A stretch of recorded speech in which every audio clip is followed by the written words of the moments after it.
Hi, let us discuss essay 620. Before moving into the discussion in details, we must have a basic understanding of who is an expert. Expert is a person who is possessing expertise knowledge in a field other than accounts and audit. Why expert service is required? Why? What is the necessity of expert service? It is required due to the complexity nature of the business. For an example, oil rig. How we can evaluate the stock of oil rig, or diamond business where how the stock will be evaluated. The diamond stock valuation will be affected by the depletion, size, lot of parameters for valuation. So auditors lack of expertise in that field will appoint an expert. And what are the type of expert? There are two type of expert. One is auditors expert. Auditors will appoint an expert which may be in-house or which may be external, and management expert. We will move into the definition parameter. Who is an auditor's expert? An individual or an organization possessing expertise in a field other than accounts or audit. In accounts and audit, we are experts whose work is used by the auditor in obtaining the sufficient and appropriate audit evidence for expressing an opinion.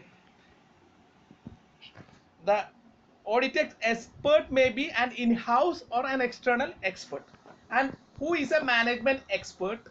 Whose work is used by an organization for preparing its financial statement.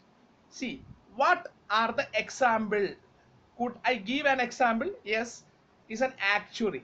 For the purposes of calculating the gratuity liability, the organization may use the service of actuary.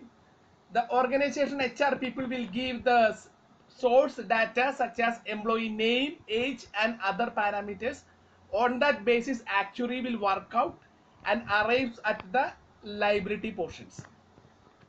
Exceptions where essay does not apply. Engagement teams include a members with expertise in specialized area of accounts or audit. Accounts and audit person who possess expertise in specialized field is not an expert. Auditors use of management expert. Management expert is a part of the management for the limited purpose of calculating gratuity and other liability. What are the auditor's responsibility when auditors use the work of expert?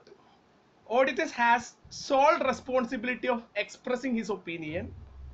Auditor's responsibility will not be curtailed or reduced by using auditor's expert or management expert, as the case may be. However, he may accept the work of expert as audit evidence for expressing an opinion on audit report. Objective of the auditor. What are the objects? To determine whether the work of auditor's expert and that work is adequate for his purpose. Whether to use, can we move, is a decision to opt the service of expert. If yes, then his work is adequate for the purposes of audit. What is the necessity for an expert? Auditor shall consider whether it is necessary to use the work of auditor's expert. For example, it may be necessary to understand entities operating in complex environment. For an example, diamond business or oil rig. What are the auditor's procedure in determining the adequacy of work of an expert? In case auditors consider that using the work of expert is necessary due to the complexity of the business, auditor shall determine whether the work of the expert is adequate for expressing an opinion. Following are the parameters, evaluation criteria, competency, capability and objective of the auditor's expert. What are the competency? What are the specialization? What are the objective? Understanding the field of expertise of the auditor's expert. The expert is specialized in particular area, identify in which area he is specialized. Make a written agreement with auditor's expert by the auditor and the auditor's expert. Evaluating the adequacy of auditor's expert work. After obtaining the audit report, auditor has to evaluate. First criteria, competency, capability and objective of auditor's expert. Auditor shall evaluate whether expert is having necessary skills and objectivity. Auditor shall inquire regarding the expert's objective. Auditor should be aware of the relationship that may hamper expert's independence. Whether the expert have any relationship with the entity. If yes, then that will hamper the independent condition. Understand the field of expertise of auditor's expert. Auditor should understand the field of expertise of that expert through the discussion with the expert. After finalizing an expert, having a discussion with an expert will give a light into the area where the expert is specialized. To understanding this will help the auditor in evaluating the adequacy of work of expert.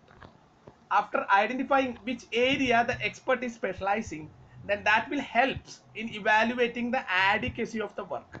Agreement with the auditor's expert. Agreement is a proof, so it is required. Auditor shall agree with the auditor's expert in writing the following matter. What are the content of the agreement? Nature, scope and objective of expert's work. Roles and responsibilities of auditor and that of expert. Nature, timing, etc. of the communication between the auditor and the expert. Need for auditor's expert to observe the confidentiality. What are the informations gained should be kept with him. Evaluating the adequacy of auditor's expert work by considering the reasonableness of expert finding through his expert report. Consistency of finding of that expert with other evidence. Auditor has to cross check with other evidence. Reasonableness of assumptions used by the expert. Auditor has to check all the assumptions on the basis of which the expert express an opinion. Reasonableness and accuracy of source data used by. What are the source data which may be used by the expert? If the auditor determines that the work of an expert is not adequate, auditor shall perform further proceeding, again make the further agreement and again extend the nature and scope of the expert work till auditor get the adequacy condition is satisfied. Nature, timing and extent of audit procedure. While performing the procedure mentioned above, we discussed now, auditor shall consider the risk of material misstatement and significance of expert work in the audit report. If the matter is highly sensitive, high ROMM case, auditor should extend the proceeding. If high ROMM is identified, why? Because entity is operating in a complicated situation and the environment is highly risky. So considering the ROMM, auditor will extend the scope as the case may be based on the ROMM. A reference to the auditor's experts in auditor's report. There are two cases dealt with as under. In case of unmodified opinion and in case of modified opinion, how the matter is dealt with. In case of unmodified opinion, auditor shall not refer to the work of auditor's expert in report containing unmodified opinion. Auditor should not refer. If he want to refer, that can be have only when the laws and regulations are permitted to do so. If required by the laws and regulations, auditor shall indicate the auditor's report that such reference does not reduce auditor's responsibility for expressing an opinion. In case of modified opinion under SA 705, he shall refer to the work of expert if such reference is necessary for understanding the nature of modification. Auditor shall indicate the reference does not reduce auditor's responsibility for audit opinion.